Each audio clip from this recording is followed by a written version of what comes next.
opari bat bezala eta izugarrizko luxua bezala. Bizitza eta lanbide honetan aprendizak garen ontzat eskura daukagun baliabide ezinbesteko bat. Eta niretzako langintza guztietan, baina gurean ere oso importantea da formakuntza. Eta beti ibili naizan eta hemen, eta nahiko kanpora joan behar zan lekura joaten, ezta?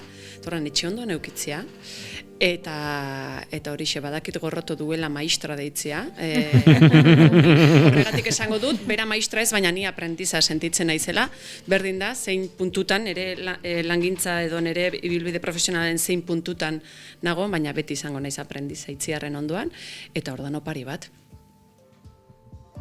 Hombre, nik eskartzen dizut abustuan oporrak hartu izatea, orain eskolarako preste Zemuz doa egukitzapena?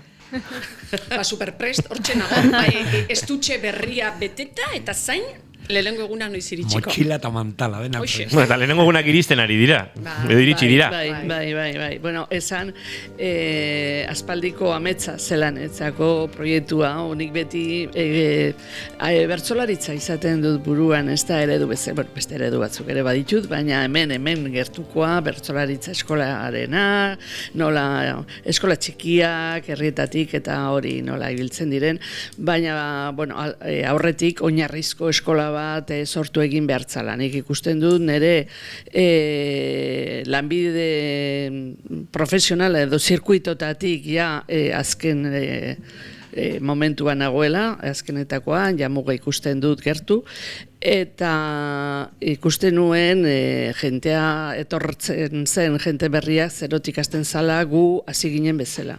Eta orduan, ez da izugarrizko pena ematen zian, horrek esan ez, behintzet orain badaude kontalari maizuak daudenak, eta referentea direnak, eta nola bildu eta nola jaso ezagutza guzti hori, ez da eskarmentu guzti hori.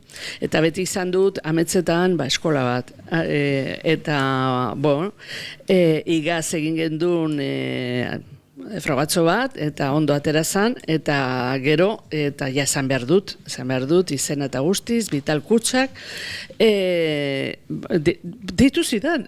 Inoiz, nik uste du, 10 urte nituela, Alicia en el País de las Maravillas liburu irabazi nuela, arrezkero ez dudala lortu ezer, lagunek eta opariak egiten dizkiate, baina bestela inork ez diteman ezer, eta lako batean, joan nintzen, eta esan ziaten, zer nahi duzu egin, eta nik esan nuen eskola bat, eta egin proiektu bat, eta egin nuen, nola pentsatzen nuen ez zidatela emango, egin nuen, proiektu bat, hola, netzako oberena izango zana, eta onartu didate, orduan dirua daukagu, ez dirutza, baina bai dirua, eta orduan aurrera egiten dugu, niri beldurtuta nago, ze, karo, amestutakoa, gero, praktikan nola jartzen dugun, ez da?